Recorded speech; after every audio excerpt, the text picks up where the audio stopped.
Hi, everyone. My name is Sophie Sawyers, and I am the Education Assistant at Sun Valley Museum of Art. And I'm really excited to be here with you today to talk about our scholarship program with you. Our scholarship program has been around for more than 20 years. And in that 20 plus years, we have given over $1 million away in funds to students and educators who are interested in pursuing the arts and humanities, which is a pretty broad category. It can be anything from an interest in music or dance to visual arts like ceramics or photography. It can also be writing and study of history, and there's lots more as well. So yeah, I'm gonna go over our 6 available scholarships for high school students, and share the various ways that we can support you so that you can attend a program that you are interested in. This is an image of past scholarship recipients. So if you decide to apply for one of our scholarships and are awarded one, you might see yourself up here one day. So like I said, there are 6 different scholarships that are available to students who are currently enrolled in high school. This is just an overview of each one. We will talk about each of them in much more depth as we go through these slides. The first one to know is the Weake Scholarship. It's open to current high school seniors who are pursuing an interest in the arts and humanities in college. The Kaslo Arts and Humanities Senior Scholarship is open to current high school seniors as well. You must be a senior at either Wood River High School, Silver Creek High School, or Cary School, and have an interest in pursuing the arts and humanities in some capacity after graduating from high school. The Jack Thornton Memorial Scholarship for the Performing Arts is specific to 11th or 12th graders interested in performing arts programs outside of regular school hours. The Ezra Scholarship is open to current 11th grade students who are interested in the visual arts outside of regular school hours. The High School Arts and Humanities Scholarship is probably our biggest as far as eligibility goes. It's open to any student who is currently in 9th, 10th, 11th, or 12th grade who wants to study something in the arts and humanities outside of school. And then finally, we have the That Time I Knew I Belonged writing competition, which is open to juniors and seniors who currently attend Blaine County Public Schools. So let's start with the High School Arts and Humanities Scholarship. I'll give you some more details. This one is open to anyone who is currently enrolled in high school, 9th, 10th, 11th, or 12th grade. And you may receive up to $2,500 to go towards your program. Your program could be anything in the arts and humanities, which is really big. It could be writing, it could be poetry, it could be cultural classes, it could be photography, it could be ceramics, it could be printmaking, it could be dance, it could be music. There are a number of things that you could pursue using this scholarship. This is a great scholarship to explore. And what I mean by that is if you are somebody who is maybe interested in ceramics, but you're not totally sure, you might use this as an opportunity to do something in ceramics and get to know it a little bit better. And maybe you discover that you love it. And maybe you discover that instead you like painting. And this scholarship is great for somebody who knows that they have an interest in something like painting already and wants to take, watercolor classes or whatever it is that you'd like to do. So there's just a lot of options within this scholarship. Typically, we tend to fund students who identify programs that are local. You're not required to do local programs, but we do like to support organizations within our valley and our state as well, just like we like to support students who are local. So some examples of local opportunities are listed here. If you see something that catches your eye, great. If not, there are lots more as well. Moving on to the Ezra Pound Scholarship. This one is open to current 11th graders who are interested in the visual arts, who want to do a program in the visual arts in the summer before their senior year. So what is a visual art? Anything like painting, ceramics, photography, printmaking, drawing, that would be a visual art. And this award is a one-time award of $5,000, which you can put toward costs of tuition, housing, and travel for your program. In the past, some students who have won the Ezra Pound Award have gone on to programs in New York, San Francisco, to Chicago. There are so many more places that you could go as well. The Jack Thornton Memorial Scholarship for the Performing Arts is open to current 11th and 12th graders who are interested in the performing arts, which is really anything that can be done on a stage where you are performing. So you're a musician, a dancer, an actor, things like that. This award is a one-time award of $3,000 and would go toward your program's tuition and housing as well. This is just some examples of programs and places where students have gone to pursue the performing arts. The Weake Scholarship is for college-bound seniors. So if you are a 12th grader planning to go to college, this could be for you. It is a renewable $2,000 annual award for students who are planning to major in a subject in the arts and humanities. The renewable part of this award is it means that for every year that you are enrolled in your studies for up to 5 years, we would send a check directly to your school to cover part of your tuition. Some examples of arts and humanities majors. This is a pretty limited list that I'm sharing because it's much bigger. You could study visual arts, you could study performing arts, you could also study literature, you could study philosophy, you could study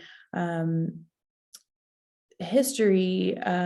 There's so much you could do within the arts and humanities. Also available to current seniors, though you must be a senior at Wood River High School, Silver Creek High School, or Cary School, is the Hardy Kaslo Arts and Humanities Senior Scholarship. And this is for seniors who are interested in pursuing something in the arts and humanities in some capacity. It could be college, it could also be a program after school. It could be an internship.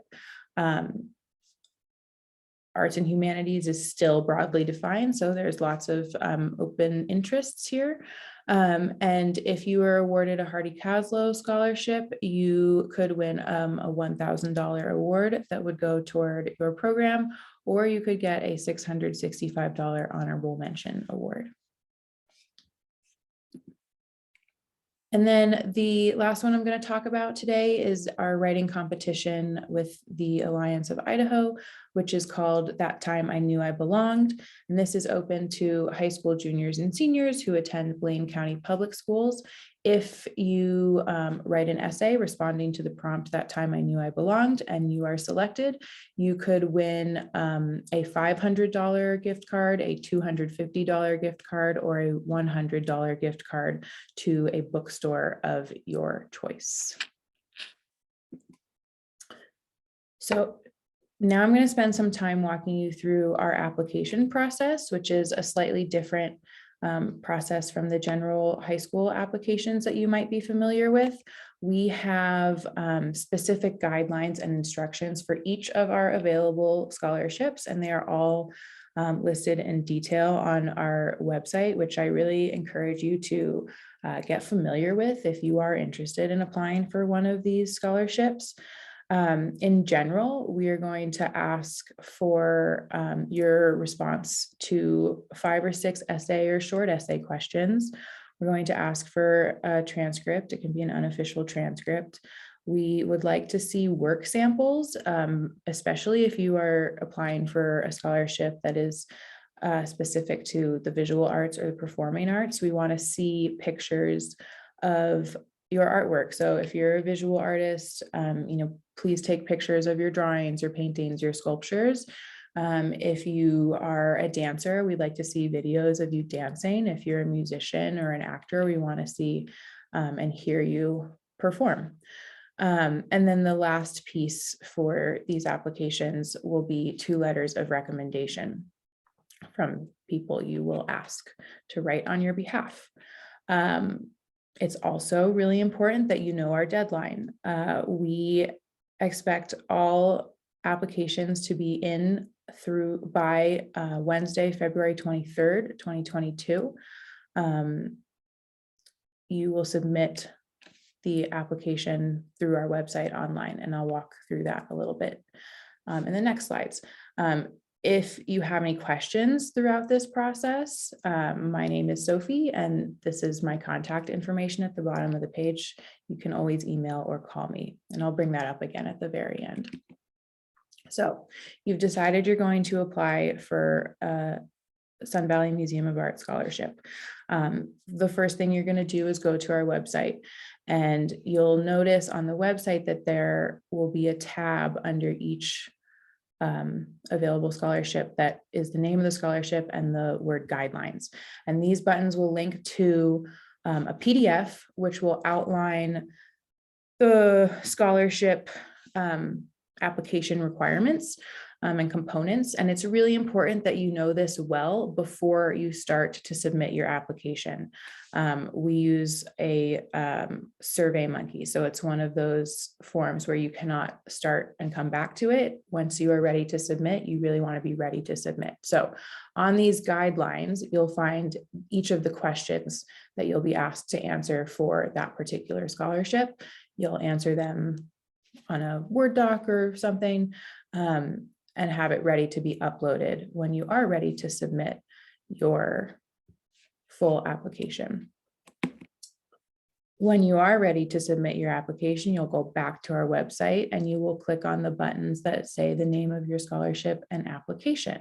And that will take you to a SurveyMonkey form where you'll be asked a couple of questions. It'll start with a couple of personal questions like your name and where you go to school. And then we're going to ask about your program. We want to know that you've identified a program you're excited about. We want to know that you've done some research on your program. And then as much as possible, it's really helpful if you can be as specific as possible about the cost breakdown of your program. That helps us make decisions. Then you'll be asked to upload your transcript and your work samples and your essay short answer questions. The last piece of your application will be just to give us the contact information for the 2 people who will write recommendations on your behalf. And this is simply in case they are not submitting on time, we can follow up with them and ask, hey, we hear you're writing a letter on behalf of you, please get that to us as soon as possible. When you are asking your people to write recommendations, you can direct them to the 2022 scholarship recommendation form link, which is available on our website as well. So then just to wrap up, I'll leave this up here while I close up. Our deadline for all applications is Wednesday, February 23rd, 2022. You may absolutely submit applications before that date. I encourage you to get started as soon as you know that you want to attend a program or a workshop. the way the timeline after submission of applications is such that we will have a committee that meets to review all of the applications. I am not on the committee. I do not make the decision, but I do organize all of the materials, and I do meet with the committee in early March. They will read all of the application materials and really discuss what programs to award this year. Just so you know, the committee is made up of usually 5 to 6 people who have volunteered their time and agreed to be on this committee. The committee changes every year, and they are always really excited to read about what it is that you want to pursue outside of school. The final thing we will ask you to do if you are awarded a scholarship is to fill out a final report, which will be due on September 19th of this year. And the reason we ask you to do that is we think it's important for you to reflect on your experience. We want to know what you learned, what could have been better, what you didn't like. It helps us inform next year's programs. And as we strive to support creativity and community in our valley, we like to continue to be in touch with you and know what you're up to. So it's pretty simple. It's really just a reflection, and it's really helpful to continue growing our scholarship program. In general, scholarship funds, if you are awarded a scholarship, should be used between receiving them and then a year from then. So between April and February of 2023. And then the last thing I want to share is that you may apply for multiple scholarships if you are eligible for multiple scholarships. So for example, if you are a visual artist applying for the Ezra Scholarship, I'd also encourage you to apply for the High School Arts and Humanities Scholarship, because it's possible that if you aren't considered a finalist for the Ezra Award, you might be considered for the Arts and Humanities High School Scholarship. That one tends to award scholarships to multiple students and programs, whereas the others are typically just one. So that's something to keep in mind when you are applying. Look to see what you are eligible for and cast a wide net. And so that's it. If you want to apply for one of these, I really encourage you to start applying now. If you have any questions about any of the programs or would like some support exploring what options are out there for programs, I'm happy to help with that. My email address is ssawyers@svmoa.org, or you can call the museum and ask for me. My name is Sophie, and I'm really excited to work with you. Please be in touch and start applying. Thanks so much.